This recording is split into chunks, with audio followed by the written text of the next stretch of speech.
소설 들려주는 여자.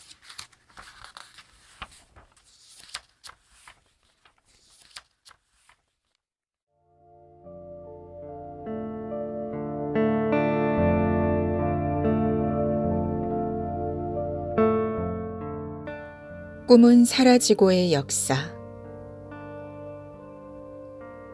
윤대영.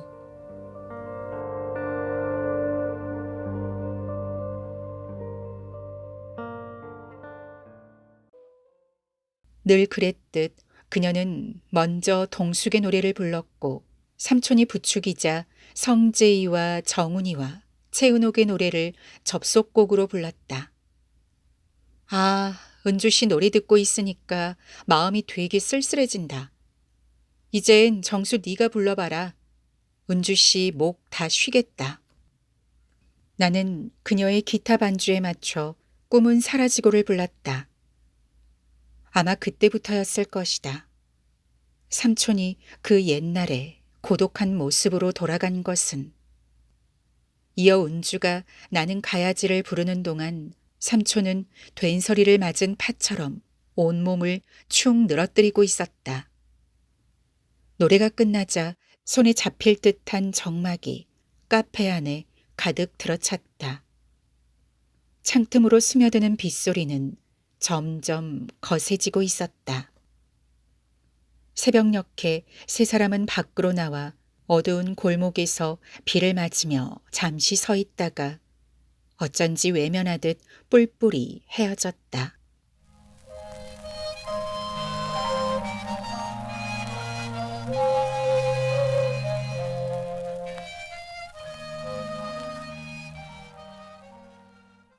그해 초여름으로 접어들 즈음 은주와 삼촌이 내통한다는 기괴한 소문을 듣고 나는 목마와 숙녀로 달려갔다. 카페의 문을 박차고 들어가자 아닌 게 아니라 주방에 있던 은주의 입에서 애구머니나라는 소리가 절로 튀어나왔고 숨을 곳을 찾느라 사위를 두리번거렸다. 주방엔 흉기가 있는 법이니 속히 밖으로 나와. 고무장갑을 벗으며 은주가 개처럼 등을 웅크린 채 주방에서 끌려 나왔다. 어둠이 깃들고 있었음에도 손님을 받을 준비가 돼 있지 않았다.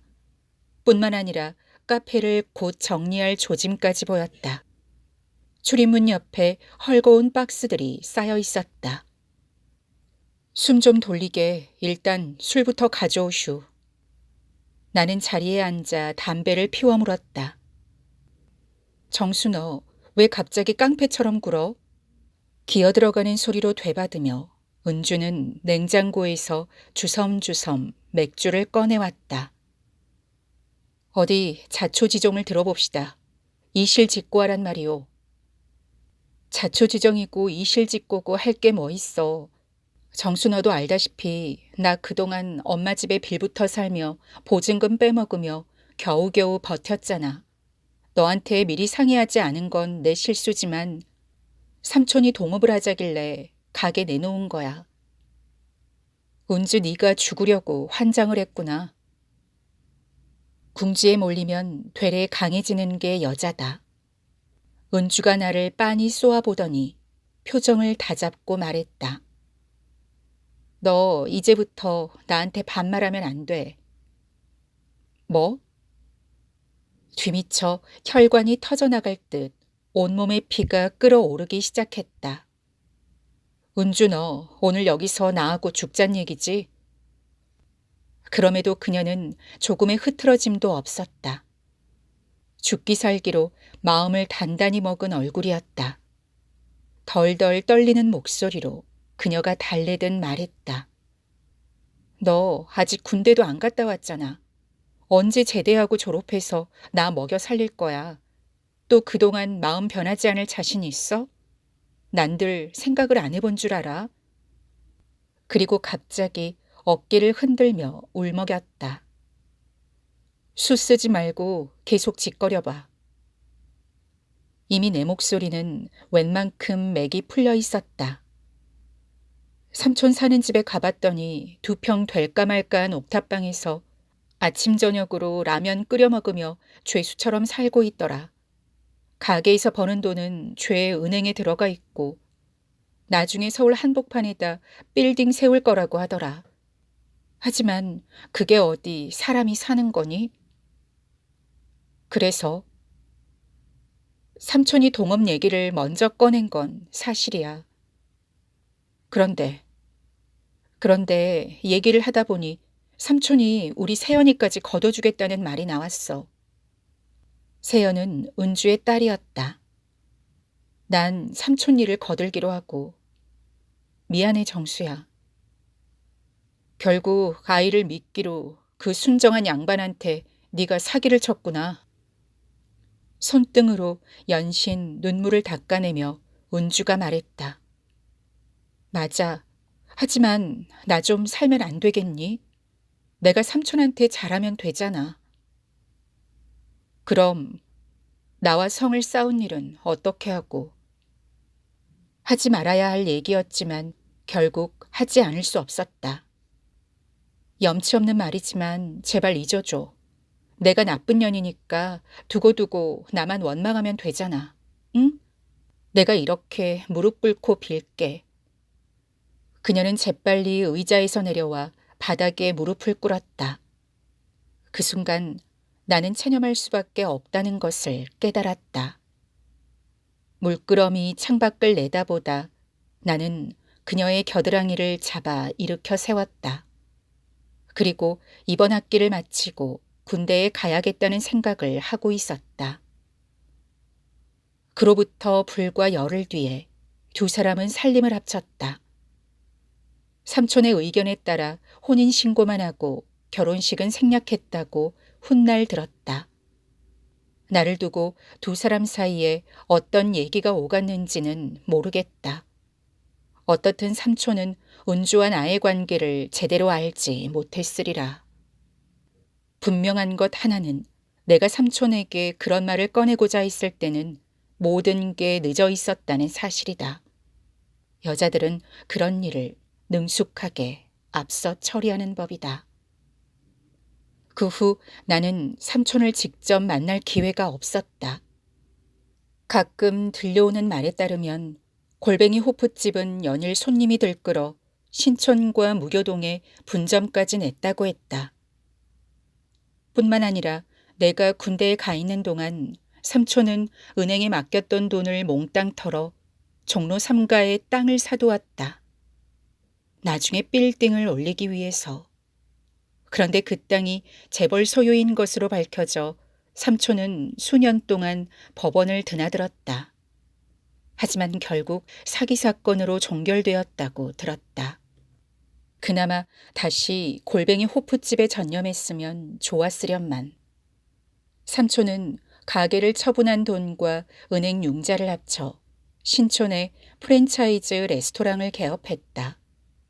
그리고 레스토랑은 숙모에게 맡긴 채 옛날처럼 친구들이나 찾아다니며 허송세월을 했고 설상가상으로 노름에 경도돼 집에 돌아오는 일이 점점 줄어들었다.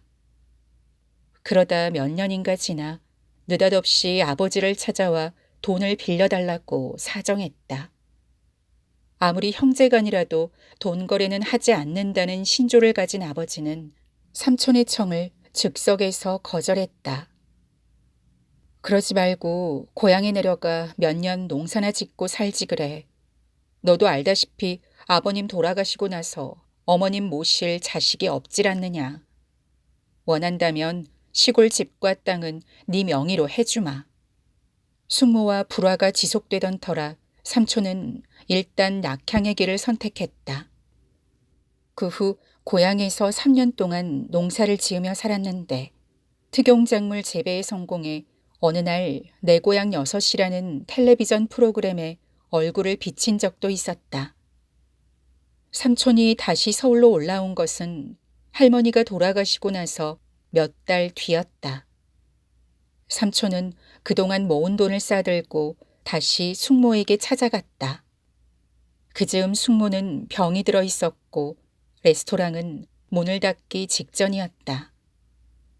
삼촌은 헐값에 레스토랑을 처분하고 숙모를 병원에 입원시킨 뒤 병원 앞에 다시 골뱅이 호프집을 열었다.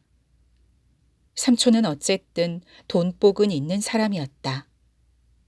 종합병원에 근무하는 직원들이 저녁마다 드나들며 골뱅이 호프집을 먹여 살렸고 3년이 채 지나지 않아 삼촌은 새 들어있던 5층짜리 호프집 건물을 사들였다. 그 사이 숙모는 병을 회복하고 중학생이 된 딸을 데리고 캐나다로 가버렸다. 서울로 올라온 뒤 삼촌은 집안 사람을 일체 만나지 않고 살았기에 자세한 내막은 알 수 없었다. 다만 삼촌은 숙모가 떠나고 나서 호프집 일에서 손을 뗐다고 한다. 가게와 건물 관리를 친구에게 맡긴 채 현금이 가득 든 가방을 들고 여기저기 떠돌며 산다고 했다. 전국에 있는 목욕탕을 하루하루 전전하며 산다는 것이었다. 혹자는 삼촌이 온천업과 관계된 사업을 구상 중이라 짐작했고 중년의 나이에 간질이 발병해 실성한 사람처럼 떠도는 거라고 말하는 사람도 있었다.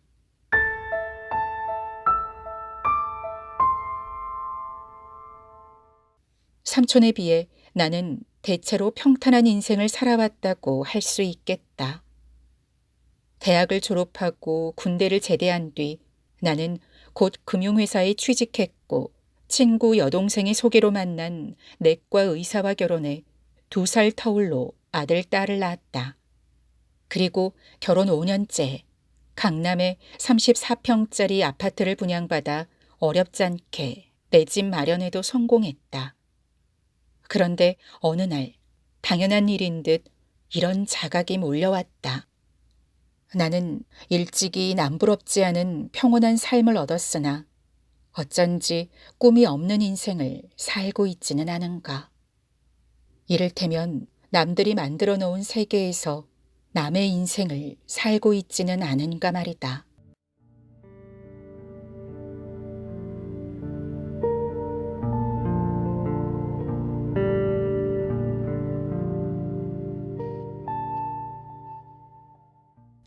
내가 왜 캐나다에 있는 숙모에게 전화를 했는지 모르겠다. 퇴근하다 말고 나는 엘리베이터를 타고 다시 사무실로 올라갔다. 숙모가 삼촌의 소식을 알고 있을지도 모른다는 생각을 했을 것이다. 삼촌은 여전히 행방불명 상태였다.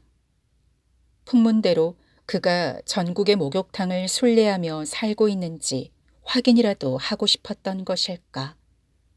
새삼스럽게 삼촌의 안부가 궁금해진 것도 나로서는 어쩐지 이해하기 힘들었다. 숙모의 전화번호는 그녀가 운영하던 신촌의 레스토랑 주인에게서 어렵사리 알아냈다. 레스토랑은 숙모의 친척벌 되는 사람이 물려받아 꾸려가고 있었다. 숙모는 토론토에 살고 있었고 딸은 대학을 졸업한 뒤 변호사가 되어 있었다. 숙모의 나이는 어느덧 53이 돼 있었다. 그렇다면 행방이 묘연한 삼촌은 객지에서 60대 중반을 맞을 터이었다. 뜻밖에도 삼촌은 숙모에게 가끔 연락을 해온다고 했다. 1년에 2번 정도라고 했다. 삼촌이 목욕탕을 전전하며 사는 것은 사실인 모양이었다. 통화는 길게 계속됐다. 이런저런 얘기를 나누다 나는 숙모에게 물었다. 그런데 왜 삼촌하고 같이 살지 않고 캐나다로 갔어요? 세연이 교육 때문만은 아닌 것 같은데. 숙모는 한동안 침묵하고 있었다. 글쎄다. 그걸 어디서부터 어떻게 얘기해야 할지 모르겠다. 그녀의 목소리는 문득 26년 전으로 돌아가 있었다. 오랜 침묵 끝에 정수야라고 그녀가 내 이름을 메아리처럼 아득하게 불러왔다. 결국 삼촌이 알게 됐어. 뭘 말이죠? 우리 관계 말이야. 뒤늦게 눈치를 챘지. 삼촌과 살림을 합치고 나서 정수 네가 삼촌을 굳고 피했잖아. 어느 날부터 삼촌이 나를 추궁하기 시작하더니 걸핏하면 술을 마시고 들어와 두들겨 패더라. 삼촌 성격 알지? 평소엔 그저 그냥 무심해 보이지만 비위가 거슬리면 피를 봐야 직성이 풀린다는 거.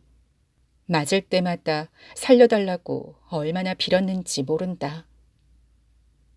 나는 마른 침을 삼키며 물었다. 그래서 결국 얘기했단 말입니까? 그걸 내 입으로 어떻게 얘기하겠니? 하지만 또 아니라고도 못하겠더라. 너 삼촌한테 이상한 결벽증 있는 거 알지? 나는 굳게 입을 다물고 있었다. 몇 년 노름에 빠져 지내다 들어먹을 거 다 들어먹고 제풀에 지쳐 시골로 내려갔는데 이따금씩 전화를 걸어와 그래도 네가 나한테는 첫사랑이고 마지막 사랑이라며 죽을 때까지 놓아주지 않을 거라며 그때마다 엄포를 넣더라. 본인의 말대로 자신한테 상처를 받은 것이리라. 그러더니 3년 후에 돈보따리를 들고 불쑥 나타나 안방에 벌렁 들어 눕더라. 그건 나도 알고 있는 사실이었다. 더 이상 폭행은 없었나요? 삼촌이 돌아오자마자 난 신장 치료를 받느라 병원에 입원했잖니. 퇴원해서 집으로 돌아왔더니 다짜고짜 수속을 밟아놨다며 세연을 데리고 캐나다로 가라더구나. 그것만이 서로 살 길이라면서. 별다른 선택의 여지도 없었지만 그땐 차라리 잘 됐다 싶었지. 거기서 사는 건 어땠어요? 세연이가 대학을 졸업할 때까지 삼촌이 매일 송금을 해왔어. 지금이야 세연이가 변호사 일을 하고 있으니 사는 건 별 문제 없어. 서울로 돌아오고 싶은 생각은 없어요? 나야 왜 안 그렇겠어. 하지만 세연이가 돌아가고 싶어 하지 않아. 한국이 오히려 낯선 데다 이미 결혼해서 아이까지 있으니까. 세연이는 프랑스계 캐나다인과 결혼해 딸을 낳았고 숙모와 함께 살고 있었다. 나는 삼촌에게 다시 화제를 돌렸다. 삼촌은 왜 그 나이에 목욕탕을 전전하며 산대요? 그것도 일종의 결벽증 때문인가요? 나야 믿기 힘든 얘기지만 오래전에 사람을 패서 기차 밖으로 내던진 적이 있다고 하더구나. 암만 해도 그 사람이 죽은 것 같다는 거야. 그리고 언젠가부터 그 망령이 줄곧 뒤를 따라다닌다는 거야. 밤마다 악몽에 시달리며 괴로워 못 살겠다고 술만 먹으면 내게 하소연을 하더구나. 그런데 목욕탕에 들어가면 웬일인지 괜찮다는 거야. 혹시 정수 너도 들은 적 있니? 나는 그 말에는 굳이 대꾸하지 않았다. 서울에 한번 나오세요. 만나서 오랜만에 맥주나 한잔 하게요. 전화를 끊기 전 나는 그렇게 말했다. 그녀는 내게 숙모이기도 하지만 어쩔 수 없이 그 옛날의 은주이기도 했다.